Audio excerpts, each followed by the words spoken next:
Let's cross live now to Dr. Omar Khorshid, President of the Australian Medical Association, joins us live from Fremantle today. Dr. Khorshid, thanks for your time. Let me start by getting your reaction to this revised advice from ATAGI when it comes to AstraZeneca. Good day, Kieran.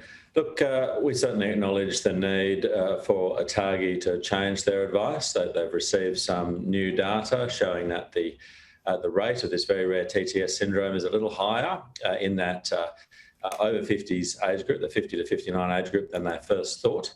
And they've adjusted their advice as we have expected them to do, with the meeting every week, reviewing the data every week. They've now decided to make this further minor change to the program that is, of course, going to have a very significant impact on the program going forward.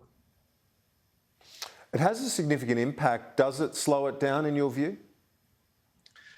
It will slow down the rollout in that particular age group a little, because we do have quite good access to the AstraZeneca vaccine and limited supply of Pfizer still coming into the country every week.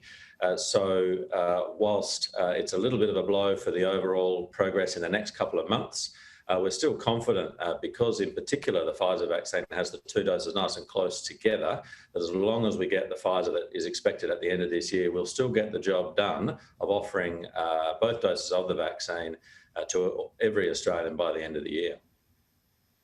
Dr. Khorshid, there's also the reference to this by Professor Murphy in that news conference. Anecdotally, I could tell you as well from friends and loved ones as well in that age bracket, that there is a chunk of people that just weren't simply in their 50s thinking of getting the AZ option. They were going to wait for Pfizer anyway. So in that sense, having the all clear to say, OK, that's it, that's done, could there be that sort of reverse impact where people go, well, thankfully, because I wasn't going to get the other one anyway? Yeah, I think that's a fair point, that there were certainly people in the community who were worried about the AZ vaccine despite the assurances that have been given, and we're going to wait. And those people will feel more comfortable now that they have been told they will get access to the Pfizer vaccine straight away, subject, of course, to supply. And we do acknowledge the need for Australians to be a little bit patient whilst we get through this job of getting these vaccines out to everybody. I think that the other key message that came out of today's announcement is the critical need for everyone to roll up for their second dose. And if you have had the AZ vaccine as your first dose and haven't had a major reaction like one of these very rare clotting events, it's very safe for you to go then and get your second dose. And if you don't get that second dose, you're not getting the protection that you need, in particular from these new strains of the virus. Indeed. And I guess the other reminder is as well that the older you get, those over 60, certainly those over 70, but those in their 60s are at greater risk if there are to be further outbreaks like we're seeing right now in Sydney.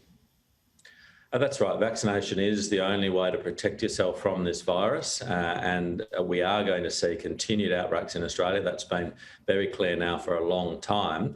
And the modelling that's been done by ATAGI is not based on a mass outbreak. It's based on experiences like we've actually had here in Australia. And what ATAGI are saying to those over the age of 60 is that for you as an individual, the benefit of these vaccines in the foreseeable future here in Australia is stronger and substantially larger than the risk is. So for the over 60s, they're sticking to their guns. AZ is the right vaccine for you. It's an amazing vaccine with excellent safety records overall, with hundreds of millions of doses being rolled out around the world. And of course, it's highly effective at reducing hospitalisation and death, even from some of the variants.